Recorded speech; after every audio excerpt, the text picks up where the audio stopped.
Warahmatullahi wabarakatuh. Alhamdulillahilladzi ni'matihi tatimmatus shalihat.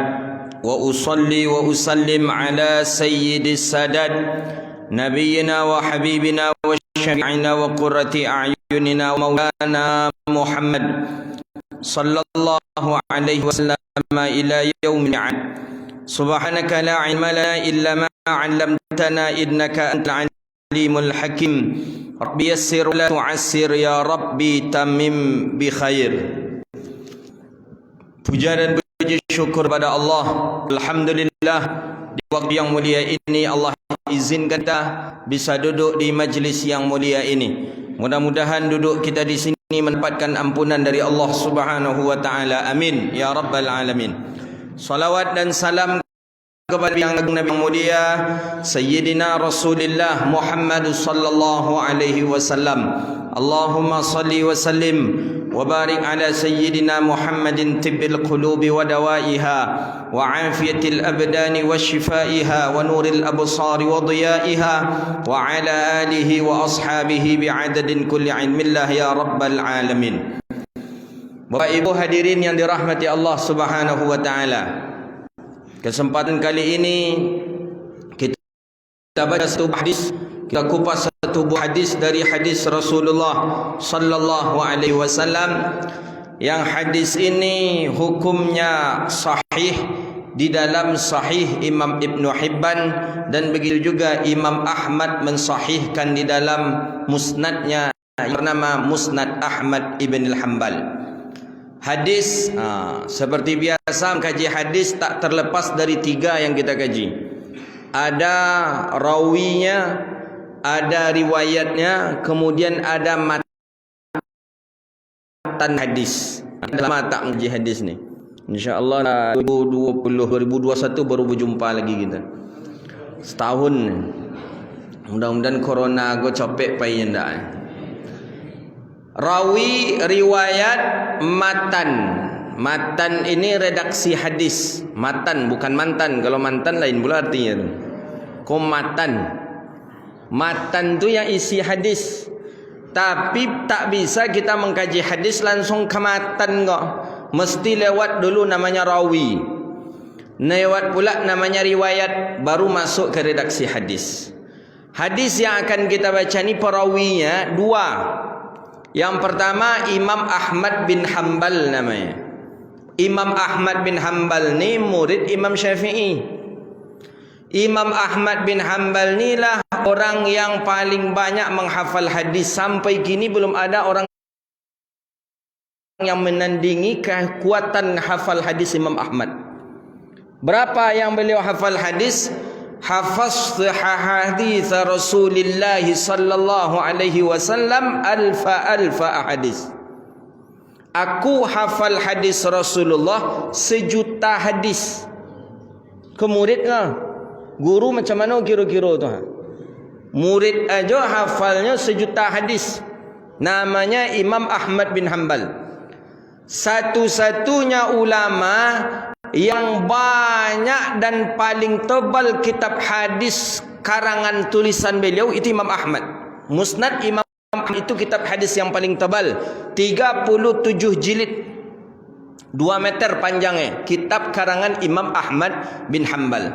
Beliau ni mengikut kepada gurunya yang bernama Syafi'i awalnya. Jadi murid hafal 1,000,000 hadis, guru berapa hadis kira-kira? Maka kalau ada orang yang mengatakan Syafi'i ini tak faham hadis, tengok aja muridnya. Kan ada orang hari ini mengatakan Imam Syafi'i ini agak kurang faham hadis. Qunut subuh itu sunnah. Ini Imam Syafi'i mengambil pendapat yang lemah ya. Ada orang kita yang berkata seperti itu. Baca bismillah di dalam salat. Imam Syafi'i ini mengambil pendapat yang lemah nih. Yang paling kuat tu tidak membaca bismillah dalam Al-Fatihah. Ada orang kita yang berpendapat seperti itu. Ni Imam Syafi'i tak faham hadis katanya. Muridnya aja hafal 1,000,000 hadis. Gurunya macam mana kira-kira? Imam Syafi'i. Imam Ahmad bin Hanbal inilah orang yang membolehkan membaca Al-Quran di atas kubur. Buka pendapat Hanabilah. Kaji Tabaqat Hanabilah, termasuk daripada Khairatul Hisan. Buka murid-murid Imam Ahmad bin Hanbal. Imam Ahmad bin Hanbal membolehkan membaca Al-Fatihah, membaca Al-Quran di atas kuburan, dan menurut beliau sampai pahalanya kepada orang yang meninggal dunia. Orang yang berapa hadis yang menyebutnya tu? Yang hafal 1,000,000 hadis. Kini ko ada ustaz yang hafal 20 hadis, menyebut indak sampai pahala bacaan Al-Quran kepada orang yang lah meninggal dunia. Apa ibu percayanan mana kira-kira? Percayanan 1,000,000 atau percaya ustaz nan 20 ke? Iyalah kau. Iyalah sabana tu. Mana lebih percaya? Kini ada ustaz nak sampai 20 hadis yang hafal lah. Nak sampai ustaz tu hafal 20 hadis. Jadi kata ustaz tu, tidak boleh tak sampai pahala baca Al-Quran kepada orang yang mati. Tak sampai doa kepada orang yang mati. Ustaz tu hafal hadis 10 hadisnya. Kau Imam Ahmad bin Hanbal 1,000,000 hadis beliau hafal. Beliau mengatakan yajuzu wa yustahabbul qira'atul Qur'ana 'indal qabri. Imam Nawawi menukilkan itu dalam minhajnya itu. Sunnah hukumnya membaca Al-Quran di atas kubur dan pahalanya sampai kepada yang meninggal dunia. Siapa yang menyebut? Yang hafal 1,000,000 hadis. Yang menyebut indak sampai hafal hadis 10 hadis. Awak percaya ke mana? Tengok dulu. Besok boleh tanya tak tidak. Besok ada orang baca Quran nak boleh haram bid'ah kata. Iyo pula boleh ditinggal baca Quran di atas kuburan. Makanya orang dulu biasa baca takhtim di atas kuburan, baca tahlil, punya dasar landasan dalil. Ni Imam Ahmad bin Hanbal yang memakai hadis, dipakaikan dan disahihkan oleh beberapa ulama-ulama. Di antaranya adalah Imam Nawawi rahimahullahu taala. Jadi yang nak membaca Quran ada dalil. Kita jangan sampai meninggalkan pula lagi. Biasanya dulu di kampung kami ini ustaz, dulu biasanya orang setelah meninggal tu dibacakanlah Al-Baqarah, dibacakan takhtim Al-Baqarah, dibaca Al-Fatihah, kemudian dibaca penutup Baqarah, tahlil pula di atas kuburan. Dulu kami mengamalkan itu ustaz. Tapi semenjak ada orang kampung kami ni balik dari Timur Tengah, LC dia, semenjak dia pulang tu lah hilang tradisi itu katanya. Berarti orang LC ke? Lebih paham pula daripada Imam Ahmad bin Hanbal. LC. Banyak LC tu. Jadi ini yang merusaknya. Jadi kita jangan beramal ragu. Kita kok beramal ragu, bukan tak ada landasan ulama-ulama dulu tu beramal. Ada. Mereka lebih dahulu mengaji lagi daripada kita. Awak mengaji mungkin kulit ke kulit kitab ajanya. Ini memang lah buka dari hasyiah lah, buka dari syawahid lah, bukan syarah lagi. Hasyiah tu di atas syarah. Dari kalau dalam susunan daripada ilmiah itu yang pertama tu namanya matan. Setelah tu ada namanya syarah. Syarah ni menjelaskan maksud matan. Ada lagi yang lebih parah lagi namanya hasyiah. Hasyiah itu menjelaskan matan dan syarat tapi per kalimat-kalimat. Itu namanya hasyiah. Di atas hasyiah ada namanya lagi syawahid. Ulama dulu sudah mengkaji semuanya. Jadi bukan mereka itu tidak ada dalil amalan-amalan yang diamalkan mereka, akan tetapi mereka tidak orang-orang intelektual. Kita hari ini orang lebih fokus menengok sianu tu alim tak alim, menengok gelar. Itu kondisi kita hari ini. Kalau sianu tu gelarnya LCMA, itu diakui ilmunya tu. Apalagi nya doktor profesor, itu diakui ilmunya tu. Tapi ada cek yang mengecek. Siapa nama? Si Sufulan Fakat. Tidak ada LC, tidak ada MA, tidak ada doktor, tidak ada profesor. Padahal pada hakikatnya lebih dalam ilmunya. Tapi nani kau tadi kau tidak didengar gini kau dah. Dia apa? Karena yang pelaku galihnya tak ada orang. Kini kau pelaku galih profesor doktor LCMA. Apalagi LCMA ku laku salaku-laku gini kau. Maka oleh karena itu ilmu tidak mesti kepada gelar, tapi ilmu adalah thaqafatin qalbi, sesuatu yang menetap dia di dalam hati, dan itulah yang disampaikan kepada orang. Jadi apapun yang disampaikan oleh orang berdasarkan ahadits Rasulullah, berdasarkan dengan firman baginda Allah Subhanahu wa taala, maka itu perlu untuk kita terima dan perlu untuk kita taati. Jadi yang perawi hadis ini dua dia. Imam Ahmad bin Hanbal satu, yang kedua ada namanya Imam Ibnu Hibban.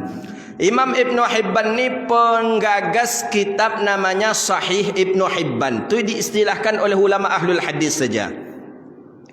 Kita tahu kita hadis sahih itu dua saja. Bukhari satu, Muslim satu. Padahal menurut kacamata orang hadis, kitab hadis sahih itu 5 dia. Sahih Bukhari, Sahih Muslim, Sahih Imam Ibnu Khuzaimah, Sahih Imam Ibnu Hibban, Mustadrak Hakim. Menurut ahlul hadis, hadis yang ada di 5 kitab ini boleh dikatakan hadisnya sahih. Sahih Bukhari, Sahih Muslim, Sahih Imam Ibnu Khuzaimah, Sahih Imam Ibnu Hibban, Mustadrak Hakim. Menurut ulama muasir hari ini, berpatokan kepada 5 ni termasuk berpatokan kepada hadis sahih. Jadi jangan kita kaku, bukan Bukhari Muslim saja hadis sahih, ada 3 kitab hadis lagi. Kadang kita kalau tidak ada di Bukhari, tidak ada di Muslim, berarti hadis tu tidak sahih dah. Tunggu dulu, ada mungkin di 3 kitab hadis lain yang hadisnya itu sahih. Dia begini, dia dalam kaedah hadis. Hadis dalam Sahih Bukhari, hadis di dalam Sahih Muslim, di dalamnya hadis sahih. Tapi tidak semua hadis sahih ada di dalam Bukhari Muslim. Faham kita kira-kira? Yang ada dalam Bukhari Muslim tu hadis sahih sadonya. Tapi tidak semua hadis sahih masuk di dalamnya. Berarti dalam arti kata, ada hadis sahih yang tidak dimasukkan ke dalam Bukhari dan Muslim. Mana contoh? Ni salah satu contoh hadis yang akan kita baca. Baik. Mana contoh yang lain? Contoh yang lain diantaranya salat sunat tasbih. Pernah Bapak Ibu dengar salat sunat tasbih? Kalau kita tanya ke teman-teman kita seberang tu bukan seberang, ya seberang jalan dah dia punya itu kan. Seberang jalan tu kalau tanya kayaknya nak tahu salat sunat tasbih tu. Menurut dia tak ada salat sunat tasbih. Yang menurut dia yang ada salat sunat tahajud, witir, duha, ba'diyah, qabliyah, itu yang ada. Ada namanya salat sunat tasbih. Menurut teman-teman kita salafi ini tidak ada menurut dia. Tapi hadisnya sahih. Hadisnya sahih. Mana riwayat daripada Abbas paman Rasulullah. Hadis disahihkan oleh Imam Ibnu Hajar, disahihkan oleh Imam Muslim, disahihkan oleh Imam Nawawi. Termasuk mensahihkan hadis adalah Imam Ibnu Hibban dan Imam Ibnu Khuzaimah. Mana riwayat hadis Abdullah bin Abbas? Abbas paman Rasulullah. Kata Nabi dalam Irsyadul Ibad dijelaskan betul itu. Hai pamanku, kata Rasulullah, maukah engkau aku tunjukkan amalan? Apabila engkau mengamalkannya, Allah ampuni dosa engkau. Dosa yang lama, dosa yang baru, dosa yang tak sengaja dengan dosa yang sengaja, dosa yang zahir yang nampak dengan dosa yang tak nampak. Maukah? Mau, kata pamannya. Apa? Lakukanlah salat 4 rakaat. Setiap rakaat membaca 75 tasbih. Setelah membaca ayat dalam rakaat pertama, baca tasbih 15 kali. Subhanallah walhamdulillah wa la ilaha illallah wallahu akbar. Subhanallah walhamdulillah wa la ilaha illallah wallahu akbar. Ketika rukuk baca 10 kali. Subhanallah walhamdulillah wa la ilaha illallah wallahu akbar. Subhanallah walhamdulillah wa la ilaha illallah wallahu akbar. I'tidal 10 kali. Sujud 10 kali. Duduk antara 2 sujud 10 kali. Sujud kali yang kedua 10 kali. Nak berdiri ke atas 10 kali. Berapa satu rakaat? 75 kali. Dikali 4 rakaat ada berapa? 150 kali. Amalkan itu, kata Rasulullah, fi kulli yaumin, setiap hari. Kalau tak bisa setiap hari, sekali dalam 1 pekan. Kalau tak bisa sekali sebulan, tak bisa sekali setahun, tak bisa, kata Rasulullah, sekali seumur hidup, amalkanlah, kata Nabi sallallahu alaihi wasallam. Itulah yang disebut dengan salat sunat tasbih. Dalilnya sahih hadisnya. Ada dalam Bukhari, tidak dipakai di dalam Sahih Bukhari, tapi kedudukan hadis disahihkan oleh banyak ulama. Hadis inilah yang dipalsukan oleh Syekh Albani. Makanya saya sampaikan tadi, teman-teman salafi mengambil rujukan kepada Syekh Albani. Syekh Albani mengatakan hadis ini palsu. Sedangkan Imam Ibnu Hajar Al-Asqalani mengatakan hadis ini sahih. Imam Ibnu Hajar Al-Asqalani hafal 900.000 hadis. Syekh Albani hafal hadis 14 hadis. Mana nak awak dengar? Mau ambil pendapat Ibnu Hajar atau Syekh Albani? Ambo mengaji muda itu tanya mana nambongi wongi lah lantak lah. Beko pula tong sudah gol. Nyala kaji baru sampai. Ini dia. Banyak kita yang tak mengamalkan salat sunat tasbih. Jelas dalil salat sunat tasbih. Kenapa kita tak mengamalkan salat sunat tasbih? Hadisnya sahih lah. Bukan sembarang orang. Yang Imam Suyuti mensahihkan hadis juga. Imam Suyuti ini hafal hadis 200.000 hadis, hafal hadis. Ulama 4 mazhab sepakat bahawa salat sunat tasbih itu hukumnya sunnah. Jadi memang jelas riwayat hadis tentang salat sunat tasbih. Salat sunat tasbih pernah kita mengamalkan? Alun Ustaz, amalkanlah, menyelamati. Itu kan kecek Nabi sekali seumur hidup, jadilah sekali seumur hidup. Mudah-mudahan siap mengamalkan tu mati buat leledi lah. Sekali seumur hidup. Kata Rasulullah, hadisnya jelas. Hadisnya itu dipalsukan oleh Syekh Albani. Maka Syekh Albani banyak ditolak oleh ulama dunia. Karena memang banyak pendapat-pendapat Syekh Albani yang menggugurkan pendapat-pendapat ulama-ulama sebelumnya. Makanya Syekh Hasan As-Saqaf mengarang 3 jilid kitab. Namanya Tanaqud Al-Albani fi Ahadis As-Sihhati wal Ghillah. Saya punya kitabnya. 3 jilid kitab namanya Tanaqudil Albani fi Ahadits wal Ghillah. Ada beberapa ratus hadis yang disahihkan oleh Syekh Albani, ternyata hadis itu dhaif. Dan ada beberapa ratus hadis yang hadis itu sahih didhaifkan oleh Syekh Albani.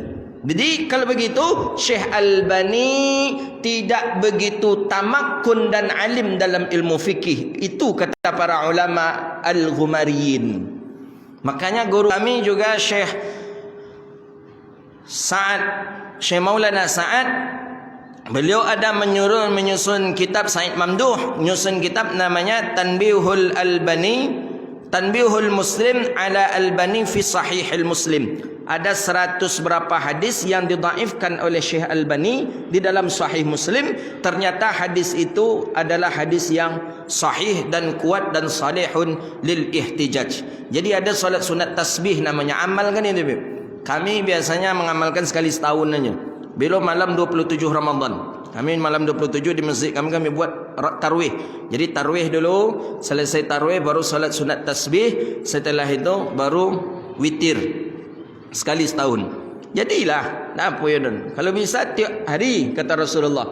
Kalau nak sekali seminggu, kalau nak sekali sebulan, kalau nak sekali setahun, kalau nak sekali semua hidup. Alun pernah lah. Sekali kau mendengar baru. Kalau mendengar lagi pernah. Cuma mengamalkannya alun lah. Alhamdulillah. Ibu-ibu nak lah apa-apa kau ragu mungkin.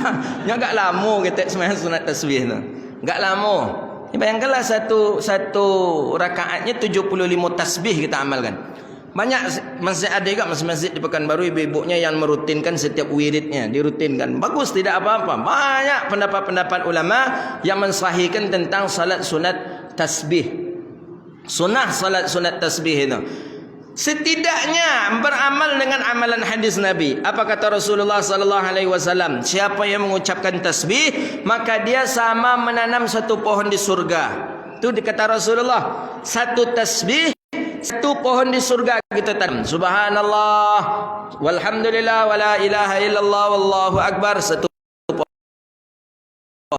Subhanallah, alhamdulillah, wala ilaha illallah, satu pohon. Subhanallah. Kalau satu sekali kita salat sunat tasbih, berarti kita punya tanaman di surga 150 batang.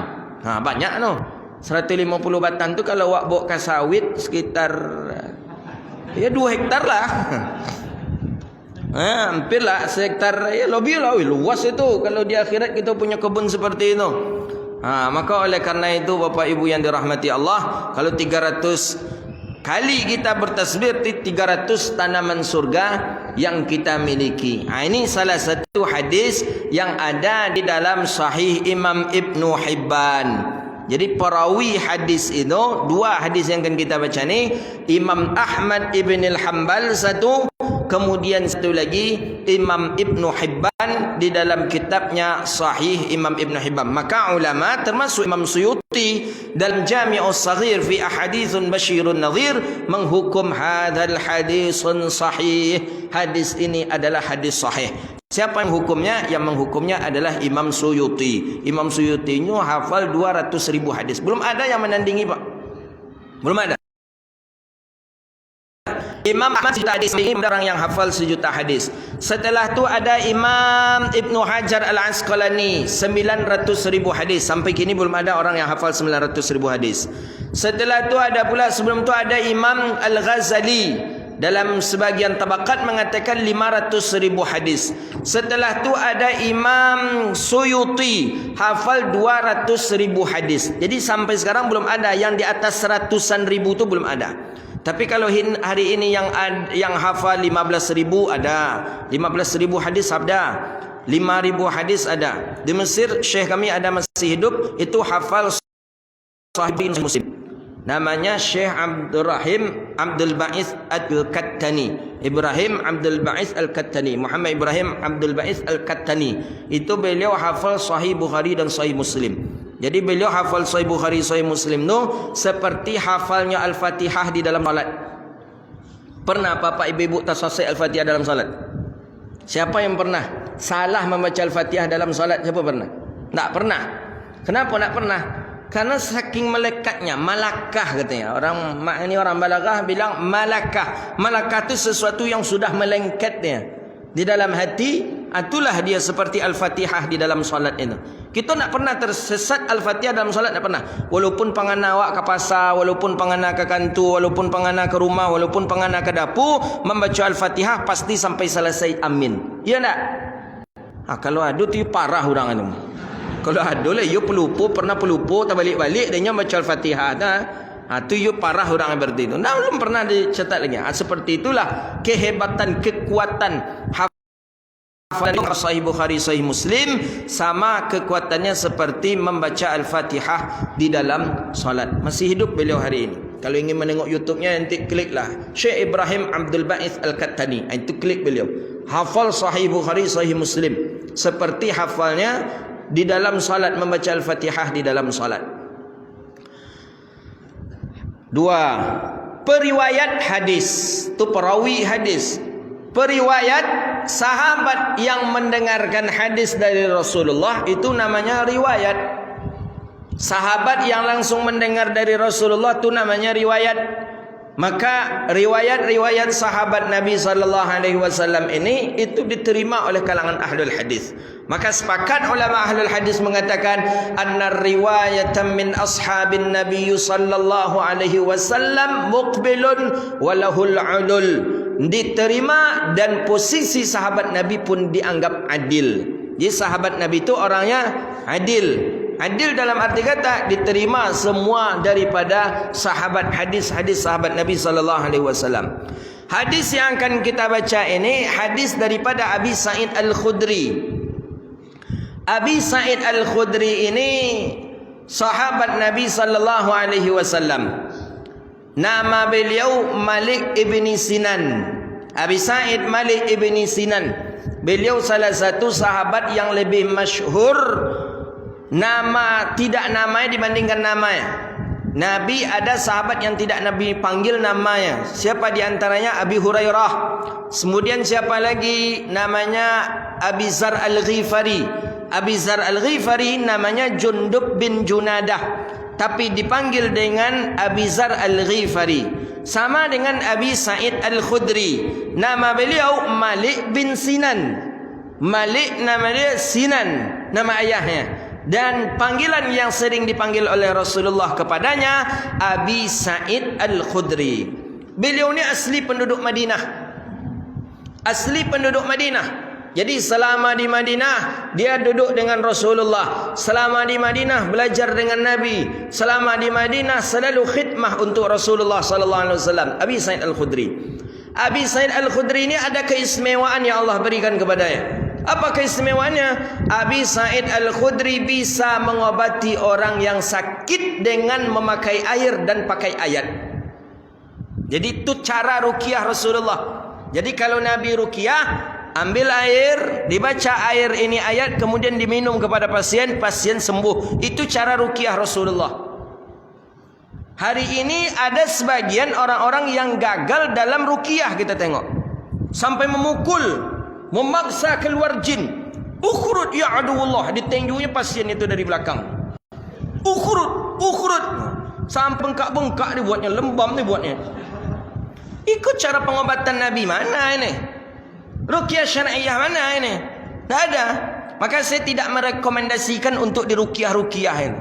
Ada ruqyah nafsi namanya. Hadis dalam Sahih Bukhari, dalam Bahjatun Nufus, Imam Abi Jamrah mensyarahkan panjang lebar tentang cara Nabi meruqyah dirinya sendiri. Nabi ajarkan kepada Aisyah. Kadang Aisyah mengajarkan, membuatkan ke Rasulullah. Ruqyah diri sendiri, jangan minta ruqyah ke orang lain. Jangan ruqyah ke orang lain. Dalam hadis Riyadhus Shalihin jelas itu, tak boleh minta ruqyah ke orang lain. Ada hadisnya itu. Jadi kalau yang paling bagusnya kita meruqyah diri kita. Bagaimana caranya? Tengok dalam hadis Bukhari. Cara meruqyah diri kita ketika kita nak tidur, dekatkan telapak tangan kita ke mulut kita. Apa yang kita baca? Ini Nabi mengajarkan ke Sayyidah Aisyah. Baca Al-Fatihah 7 kali. Baca ayat kursi sekali. Baca Qul huwallahu ahad 3 kali. Baca Qul a'udzu birabbil falaq 3 kali. Qul a'udzu birabbin nas 3 kali. 7 1 3 3 3. Setelah itu wa nafatha. Nafatha beda dengan nafakha. Tanaffasa. Apa namanya? Dengan meniupkan mulut. Awalnya mulut kita seperti ini dari awal tadi. Ini kan tidur ini. Setelah berwudu akan tidur gini mulut kita. Baca Fatihah 7, ayat kursi sekali, Qul huwallah 3, Qul a'udzu bil falaq 3, Qul a'udzu bin nas 3. Setelah itu nafas. Nafas itu meniupkan, tiup, tapi nafas itu mengeluarkan airnya sedikit. Itu nafas. Beda nafas. Kalau nafas tiup saja. Enggak, ini dalam riwayat hadis ini dalam Bahjatun tu memakai kalimat nafasa dengan mengeluarkan air sedikit. Ha begitu, sedikit aja, jangan banyak-banyak boleh lah. Banyak nak jadi ruqyah betul. Sedikit saja, sekira-kira agak sudah terasa basahnya. Hanya beko siap eko berfikir apa-apa kau jangan salam je ustaz dulu nya corona. Ambo apui balik. Ini kan mencontohkan. Jadi nafasa, setelah itu tiup 3 kali. Dia tiupnya sambil nafas. Karena dalam riwayat hadis itu nafas dipakai, bukan nafas. Nafasa dengan mentiupkan sedikit. 3 kali. Setelah itu lapkan ke wajah kita. Makanya sedikit, jangan banyak-banyak. Kalau banyak apa boleh cara ke muka. Tak lah nama orang rumah jawab lalok lah tu. Abang jeliu je abang nyanyi lah kan. Tambahlah abang ke jeliu lah keluar lah tarikh nah. Ke wajah bagian depan. Ini Nabi, ini hadisnya sahih ini. Ceklah hadis ini dalam Bukhari ini. Terus sampai ke ujung kaki. Setelah ujung kaki setelah di ujung kaki bagian belakang lagi. Tak perlu kita tambah pula balik tu lap ke kepala lek naknya sekali tadi aja nya. Belakang, punggung, terus ke ujung kaki. Itu cara ruqyah Nabi. Orang yang mengamalkan itu sebelum tidur tidak akan pernah kena sihir manusia dan sihir jin yang jahat. Itu Nabi mengamalkan. Kadang ketika Nabi agak demam sedikit, Nabi meminta membuatkan kepada Aisyah. Aisyah yang meruqyah. Boleh. Aisyah yang meruqyah kemudian dipakaikan itu ke Rasulullah sallallahu alaihi wasallam. Jadi kalau awak demam tak tolak awak dah. Bila minta buatkan ke orang rumah. Cuma pasanan ke orang rumah jangan banyak-banyak nak puan tak ya. Jeli maksudnya mereka dek nyodam-dam jangan nyacak-acak no punya kan. Aku dek abang hanya lama dengan nak dia abang hanya. Nah, tu ruqyah sendiri itu obat yang paling bagus. Kalau kita kesurupan daripada jin, kalau kita ada rasa-rasa ketakutan, malam sering kita mimpi jatuh dari tempat yang tinggi, atau malam hari kita pernah mimpi makan, berarti tanda ada sihir dalam tubuh kita. Cara lakukan amalan itu. Tu mimpi-mimpi tak elok tu. Jatuh dari tempat yang tinggi, atau mimpi makan, atau mimpi kita sedang berkelahi, atau mimpi kita terbunuh, atau mimpi kita ditangkap hewan. Itu mimpi-mimpi jahat, itu berarti tanda kita ada sihir di dalam tu. Maka caranya ruqyatun nafsi, ruqyah diri sendiri. Jadi terlampau panjang surah kaji aku. Jadi Abi Sa'id tadi kan ndak sampai Abi Sa'id tadi diajarkan oleh Rasulullah mengobati dengan membaca ayat, mengobati dengan air. Jadi Abu Sa'id Al-Khudri terkenal ma'ruf sekali. Jadi ruqyah di zaman Nabi, kan alasan teman-teman kita kan Nabi pernah memukul anak-anak katanya. Betul, Nabi pernah memukul anak-anak, tapi dengan jari dipukul Nabi dalam hadis itu. Ketika anak-anak menangis, kan itu dalil ruqyah ni. Orang tua emaknya bawa anaknya, anak menangis tak berhenti-henti, disusukan tak mau juga, menangis. Bawa ke Rasulullah. Ya Rasulullah, anak aku ni menangis terus dia Rasulullah. Ada apa dengan anak aku ini dia Rasulullah? Di bahu ni dipukul oleh Rasulullah. Ukhrud ya aduwullah. Ukhrud, hei musuh Allah, keluar kata Nabi. Keluar 3 kali langsung anak berhenti menangis. Dan ini Nabi. Kalau kawan-kawan wak gini nyetain juga dari pasien tu. Tengoklah kalau tak percaya. Ukhrud ya aduh pun, ukhrud ya aduh. Merasai dia. Kadang kamu berfikir je, kadang ustaz itu kadang lah masuk jin tu dia nampak. Laca setan mula ustaz tu wangi. Saya punya kawan, Allah yarhamu meninggal dunia, hafiz, rajin tahajud, hafal Quran, rajin tahajud. Sama-sama waktu di Al-Azhar dulu Mesir. Balik pulang, orangnya abid, ahli ibadah betul. Pulang sakit, demam. Tiba-tiba orang tuanya ni membawa dia berobat ke ruqyah. Dibawalah berobat ke ruqyah. Ini kita tidak menghukum semua ruqyah, tapi ba'd ruqyah. Mungkin bapak ibu pernah menjumpai ruqyah itu atau tidak. Dibawa ke ruqyah, dia tak mau. Jangan kata dia. Ke dokter aja lah. Karena keluarga agak ego sedikit, dipaksa bawa teman saya ini. Dipaksa, akhir teman tak mau, diikat. Dia mengira teman saya ini sudah kena akalnya, sudah agak error. Diikatlah oleh keluarga, dibawa berobat. Tempat pengobatan yang seperti cara yang saya sampaikan tadi. Bongkak, hijau-hijau, merah. Jadi pergilah dia jumpa saya waktu itu. Ada apa dengan awak ni? Ini agak hijau ini, terus punggung. Ini saya dibuat ruqyah oleh keluarga. Kenapa kok dibuat ruqyah? Tak faham saya, keluarga saya. Terus ente bilang ente tak mau. Saya bilang tak mau, tapi saya diikat. Nah, kenapa? Kata Ustaz ruqyah itu katanya harus diikat tu katanya, karena jinnya besar tu katanya. Jadi menurut Ustaz ini, semakin tak mau dia dibawa ke ruqyah, berarti itu semakin besar jinnya itu.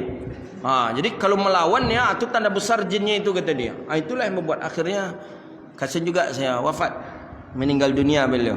Ya karena akhirnya tertekan oleh cara keluarga mengobati dia kadang. Akhirnya tertekan dan meninggal dunia. Orangnya pintar, cerdas, hafal Quran. Sekamar dengan saya waktu di Kairo. Saya tahu betul orangnya baik luar biasa. Kesal saya dengan orang tua. Kenapa dibawa ke sana? Sekarang tidak pula main itu, tapi main kayu sekarang lagi. Kayu bidara. Kayu bidara. Semakin ditusuk pasien ini dengan kayu bidara. Kalau pasien tu memang banyak jin di dalamnya, ada jin besar di dalamnya, ketika ditusuk tu dia kesakitan.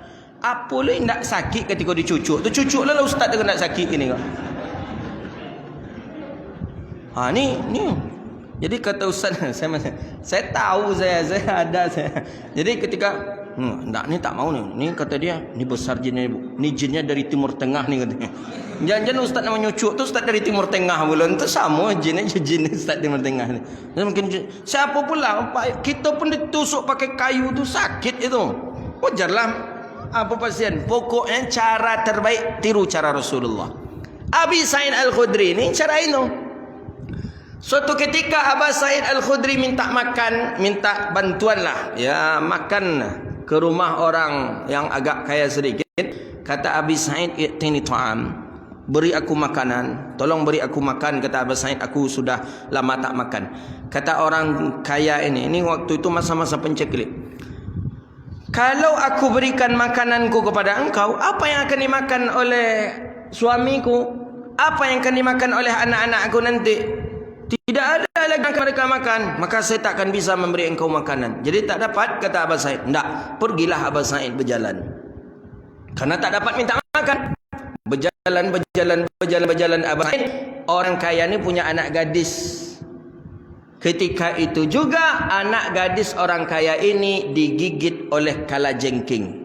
Kalau awak nak mau kalo dah awak tu, dipantaklah dek kalo anak gadis ni. Kala di Arab, kalajengking di Arab berbeza je lah jengking di awak. Di Arab kalajengkingnya bahaya. Lama saja kita mendapatkan obatnya, terlambat sedikit mendapatkan obat bisa mati. Maka ada 5 hewan yang diwajibkan oleh Rasulullah membunuhnya. Kalau kita bersebut je hewan tu langsung dibunuh. Jangan tawar-tawar. 5 hewan itu. 5 hewan itu diantaranya adalah kalajengking. Jadi kalajengking kalau masuk rumah, ajan ditangkuk pula leh. Kadi ambil pula bisonya leh. Kau kayu ada kau mahal bisanya ni. Jangan. Nampak kalajengking langsung bunuh. Sunnah hukumnya. Dapat pahala kita. Nabi menyuruh 5 hewan.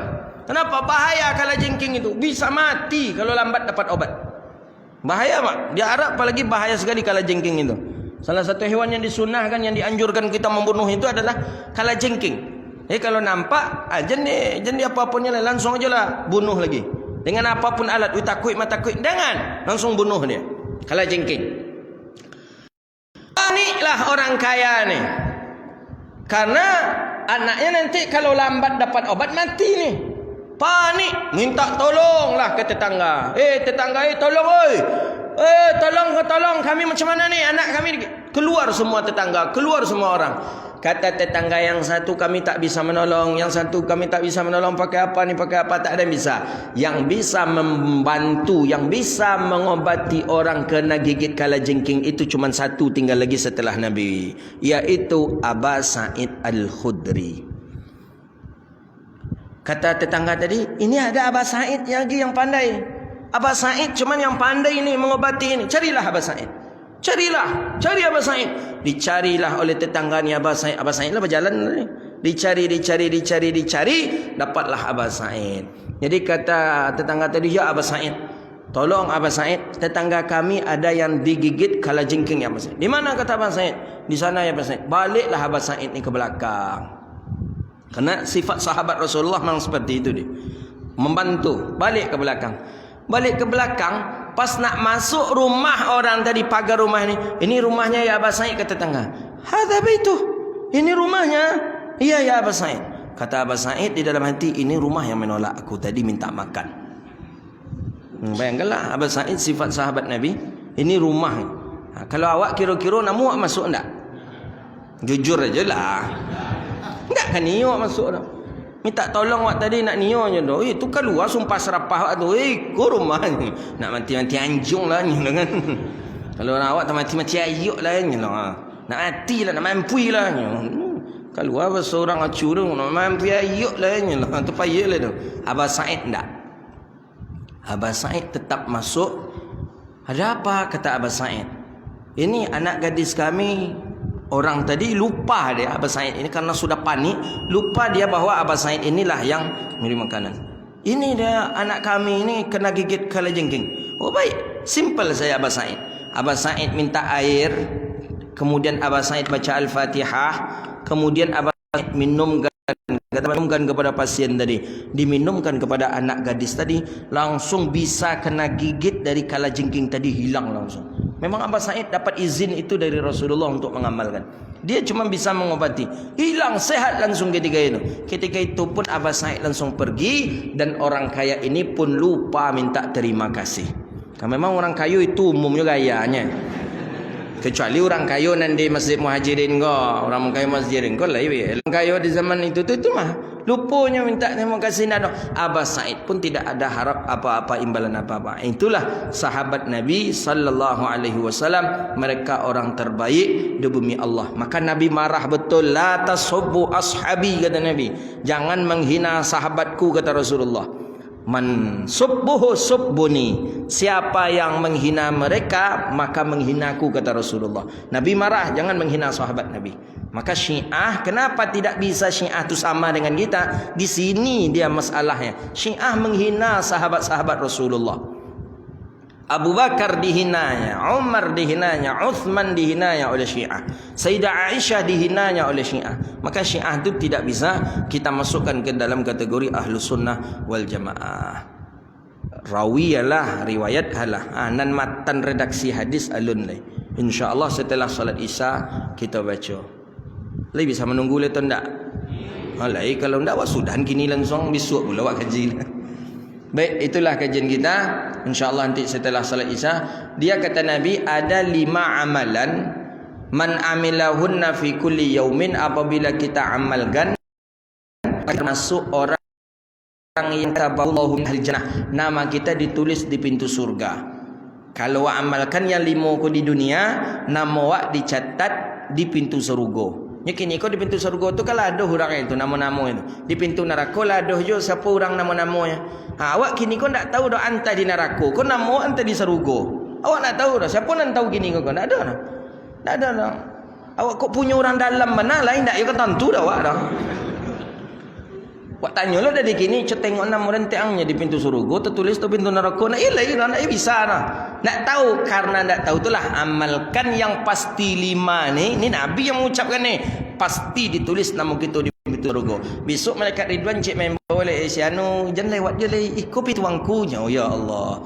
Tu barulah awak membaca doa masuk surga. Apa doa masuk surga? Apal apa cara nak masuk surga?